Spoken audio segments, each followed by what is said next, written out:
Hello दोस्तों, कैसे हैं आप सब। आई होप आप सब ठीक होंगे। तो आज मैं आपके साथ हूँ फिर से एक और न्यू मूवी लेकर। सबसे पहले हम एक बहुत ही सुंदर आइलैंड देखते हैं जहाँ कई हेलीकॉप्टर उड़ते हुए दिखाई दे रहे थे और वे बिना किसी केयर के अचानक वहाँ ब्लास्ट करने लगते हैं, जिससे सभी जानवर इधर उधर भागने लगे। बट वे लोग ये नहीं जानते थे कि आगे क्या और कितना भयानक होने वाला था। तभी अचानक एक बड़ा पेड़ हेलीकॉप्टर के सामने आकर उससे टकरा जाता है, जिससे हेलीकॉप्टर वहीं टूट जाता है और गिर जाता है। वे इससे समझ नहीं रहे थे कि तभी दूसरे हेलीकॉप्टर पर एक बड़ा सा जीव हमला कर देता है।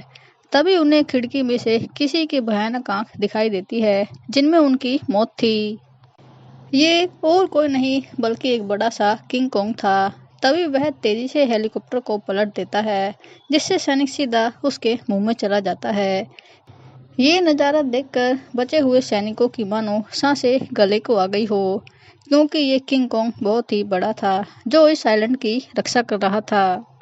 पास्ट में कुछ लोग एक कंपनी के सामने हड़ताल कर रहे थे, क्योंकि उन्हें पता चल गया था कि हमारी धरती पर अभी भी बड़े बड़े और भयानक जीव रहते हैं और इस कंपनी का हेड उन्हें अब खत्म करने वाला था। बट हड़ताल के लोग चाहते थे कि इस ऑर्गेनाइजेशन कंपनी को बंद कर दिया जाए। तभी एक आदमी इस कंपनी के हेड विल के पास आता है, क्योंकि वह एक प्रोजेक्ट करना चाहता था। वह उसी आइलैंड पर जाने के लिए कहता है जहां वह रिसर्च कर सके, जिसके बारे में कुछ ही लोग जानते थे। और फाइनली काफ़ी बातें होने के बाद वे सभी इस पर एग्री हो जाते हैं और वे अपनी टीम बनाना शुरू करते हैं। वहीं दूसरी तरफ आर्मी के कुछ सोल्जर को इसी प्रोजेक्ट को लेकर ऑफर आता है जो उसी आइलैंड का था, जिसे सुनकर आर्मी का हेड बेक इसके लिए रेडी हो जाता है। इसके बाद विल एक गाइड को ढूंढता है जिसे वहां का रास्ता पता था और जो पहले नेवी में काम कर चुका था, और इसका नाम जेम्स था। इसके बाद वे एक फोटोग्राफर के पास जाते हैं जो एक लड़की है और इसका नाम मेसन है। इसके बाद वे अपनी दोनों टीम को रेडी करते हैं, आर्मी और नेवी की टीम, और फिर अपना सफ़र शिप से शुरू करते हैं। शिप पर सभी लोग आपस में बिजी थे और काफ़ी लोग एंजॉय कर रहे थे। वहीं उनके हेड बातें कर रहे थे कि वे और आगे नहीं जा सकते, क्योंकि आगे बहुत बड़ा तूफान आ रहा है और हम रिस्क नहीं ले सकते। ये सब सुनकर वे सभी हेलीकॉप्टर से अपना सफ़र शुरू करते हैं और तूफान में ही निकल पड़ते हैं। तूफान में भी उन्हें बहुत परेशानियों का सामना करना पड़ा। तेज हवा, धूल, बारिश, ये बहुत ही भयानक था। बट फिर भी वे आगे बढ़ते हुए इस तूफान को पार कर लेते हैं और अब उनके सामने वही अनोखा आइलैंड था जिसे उन्होंने कभी नहीं देखा था। बट तभी अचानक वे सभी यहाँ ब्लास्ट करने लगते हैं। इसके बाद कुछ लोग लैंड करते हैं और अपना काम शुरू करने लगते हैं। वहीं दो हेलीकॉप्टर जो अभी भी हवा में थे, उनके सामने अचानक बड़ा कॉन्ग आ जाता है जो ब्लास्ट की आवाज़ सुनकर गुस्सा था और वह उन पर हमला करके उन्हें मार देता है। जब बैक के कुछ सोल्जर मारे जाते हैं तो वह उस कॉन्ग को बहुत ही गुस्से में देख रहा था। वह बस अब उसे मारना चाहता था। इधर बचे हुए लोग बाकी लोगों से कांटेक्ट करने की कोशिश करते हैं और सभी प्लान करके एक सेफ प्लेस पर जाने का डिसाइड करते हैं और उन्हें बचे हुए लोगों को भी ढूंढना था। इधर बैक बिल से पूछता है कि आपका क्या मकसद है और आप हमें यहाँ क्यों लाए हैं। इधर विल उसे सब कुछ बताता है कि हजारों लोगों से भरा शिप जो अचानक खत्म हो गया था, उसमें मैं भी था और केवल मैं ही बचा था जो इसी बड़े जीव ने किया था। सारी बातें होने के बाद बैक वहां से चला जाता है। इधर जेम्स और उसकी टीम आगे बढ़ रही थी। तभी उन्हें पानी में एक बड़ा सा बुल दिखाई देता है, जिसे देखकर वे सभी उस पर अपनी गन तान देते हैं। बट जेम्स उन्हें शूट करने से मना कर देता है, क्योंकि वह बुल बहुत ही शांत था और वह उन्हें बिना नुकसान पहुंचाए वहां से चला जाता है। इधर बेक भी अपनी टीम के साथ अपने बचे हुए साथियों को ढूंढने के लिए आगे बढ़ता है और चलते हुए वह एक बांस के जंगल में आ जाता है। बट तभी अचानक उनका एक साथी मारा जाता है, जिससे वे सभी पीछे मुड़कर देखते हैं तो उसके मुंह में कुछ लगा हुआ था। ये देखकर वे सभी ऊपर देखते हैं तो सबकी हालत खराब हो जाती है, क्योंकि ये एक बहुत बड़ी मकड़ी थी जो उन्हें घेर कर खड़ी थी और उसी मकड़ी का पैर उनके साथी के मुंह में था जो मारा गया था। और देखते ही देखते वह मकड़ी उन पर हमला कर देती है। वह एक सैनिक को अपना शिकार बना लेती है, बट सैनिक चाकू से उस पर हमला करता है और खुद को बचा लेता है। और इसके बाद वे सभी उस पर गोलियों से हमला करते हैं और मकड़ी इसी बीच मारी जाती है। इधर एक सैनिक नदी के किनारे फंसा हुआ था। वह चारों तरफ देख ही रहा था कि तभी उसे सामने एक कोंग दिखाई देता है, जिसे देखकर वह जल्दी से एक पत्थर के पीछे जाकर छिप जाता है। इधर कोंग थोड़ा घायल था और उसका खून बह रहा था। तब एक ऑक्टोपस पानी में से उसी कोंग पर हमला कर देता है और उसे जकड़ लेता है। बट कोंग भी कहाँ कम था। वह उसे पकड़कर बुरी तरह से घायल करता है और उसे मारकर उसकी भुजाओं को उखाड़ देता है और खाने लगता है। वहीं दूसरी तरफ जेम्स को आगे बढ़ते हुए एक आदमी मिलता है जिसका नाम मर्लो है। वह सभी को बताता है कि वह काफी टाइम से यहाँ आदिवासियों के साथ रह रहा है। सभी की बातें होने के बाद वे बोट की तरफ बढ़ते हैं। मर्लो उन्हें ये भी बताता है कि यहाँ बहुत ही अजीब और भयानक जीव रहते हैं जो जमीन के अंदर है, और यदि वे बाहर आ गए तो बहुत ही नुकसान होगा, और ये बिल्कुल छिपकली जैसी हैं। और यदि कोंग यहाँ नहीं होगा तो वे जीव तबाही मचा सकते हैं। इसके बाद वे सभी नाव पर पहुंचकर कुछ काम कर रहे थे तो मैसन को एक बुल दिखाई देता है जिसके ऊपर हेलीकॉप्टर गिरा हुआ था और वह उससे निकलने की कोशिश कर रहा था। ये देखकर वह जल्दी से उसे बचाने की कोशिश करती है और तभी वहां कोंग आकर उस हेलीकॉप्टर को हटा देता है, जिसे देखकर मैसन डर जाती है। वह ये भी नोटिस करती है कि वह चुपचाप खड़े होकर उसे देख रहा है, उसे कुछ नहीं कह रहा। और तभी कोंग मुड़कर वापस चला जाता है। इसके बाद वे सभी बोट से अपना सफर शुरू करते हैं। इधर खोया हुआ सैनिक एक पेड़ जैसे जीव पर बैठा था और तभी वह जीव हिलने लगता है। वह सैनिक पर हमला करता है तो सैनिक उसी पर गोली चलाने लगता है, जिससे वह जीव पीछे हटने लगता है। बट वह गोलियों की वजह से पीछे नहीं हटता। वह सैनिक के पीछे खड़ी बड़ी छिपकली के डर से पीछे हट रहा था। ये देखकर सैनिक पीछे की तरफ देखता है और वही बड़ी छिपकली उसी सैनिक पर हमला करके उसे मार देती है। इधर नाव पर बर्लो सभी को अपनी फैमिली के बारे में बताता है।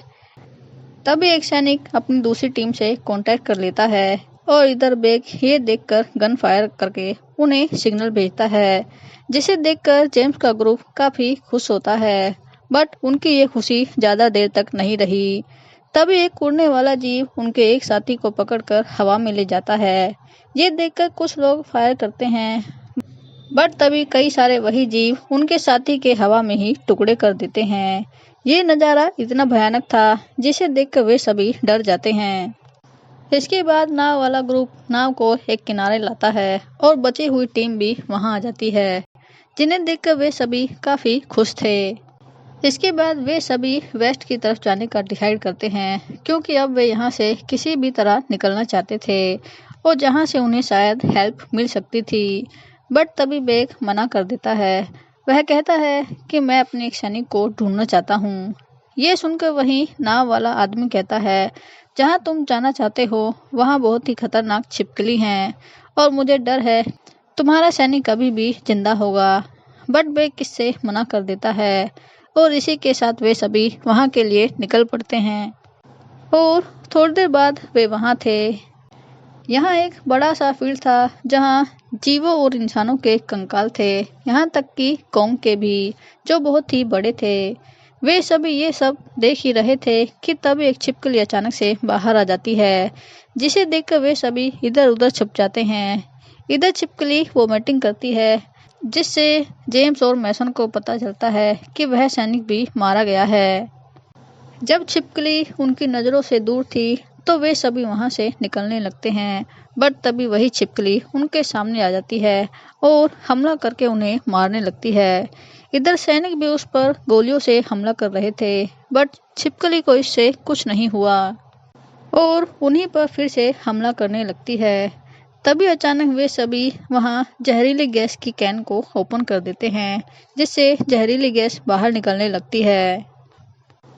जब गैस चारों तरफ फैल जाती है तो वे वहां फायर करते हैं, जिससे बहुत बड़ा ब्लास्ट होता है और वो छिपकली इसी ब्लास्ट में मारी जाती है।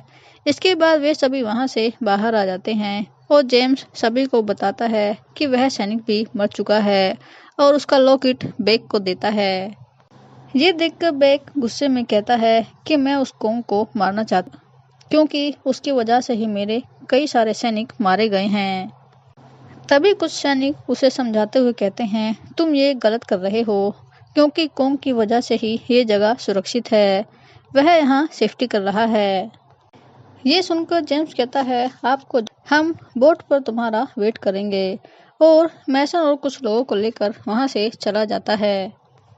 रात में वे वहां से बाहर निकलने के लिए जेम्स मैसन के साथ आगे बढ़ता है और एक चोटी पर पहुंचता है जहां उन्हें काफी फॉग दिखाई देता है, और फॉग के बीच में था इस आइलैंड का रक्षक किंग कोंग, जिसे देखकर वे दोनों चुपचाप खड़े हो जाते हैं। और कोंग जब उन्हें देखता है तो वह उनके पास आकर उन्हें अच्छे से देखने लगता है, बट कुछ नहीं कहता। तभी मैसन अपना हाथ बढ़ाकर उसे टच करती है।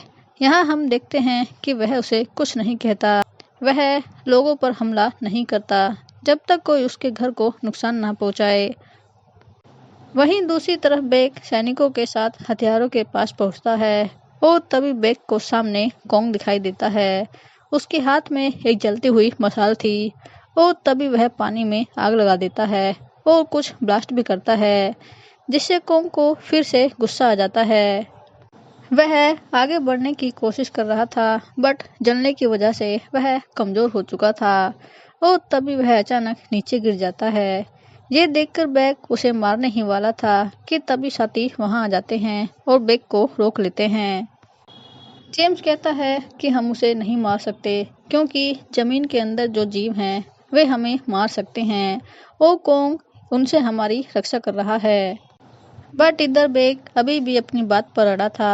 वह कोंग को मारने के लिए ब्लास्ट करने ही वाला था कि तभी पानी में से एक और बड़ी छिपकली बाहर आ जाती है। ये देखकर कोंग भी जल्दी से खड़ा हो जाता है और यही हमें सबसे भयानक नज़ारा दिखाई देता है। उन दोनों जीवों की फाइट होने लगती है और उन्हें लड़ते लड़ते सुबह हो जाती है। वे एक दूसरे को मारने की कोशिश कर रहे थे, बट उन दोनों में से कोई भी कम नहीं था, बल्कि छिपकली ही कोंग पर हावी हो रही थी। ये देखकर तभी एक आदमी मशीन लाकर उन दोनों पर मशीन गन से हमला करता है, जिससे कोंग एक प्लेन के ऊपर गिर जाता है और जंजीरों में फंस जाता है।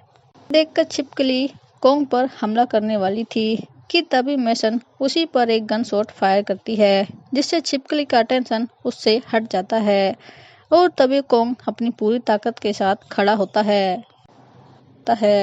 वह उसकी जीभ को पकड़कर बाहर खींचकर उसे मार देता है।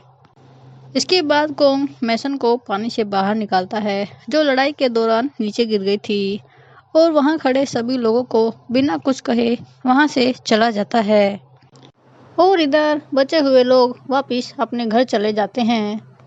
तो दोस्तों, यही थी हमारी आज की स्टोरी। आई होप आपको पसंद आई होगी, और अगर आपको वीडियो पसंद आई तो वीडियो को लाइक और चैनल को सब्सक्राइब करें। तब तक के लिए be happy and keep smiling.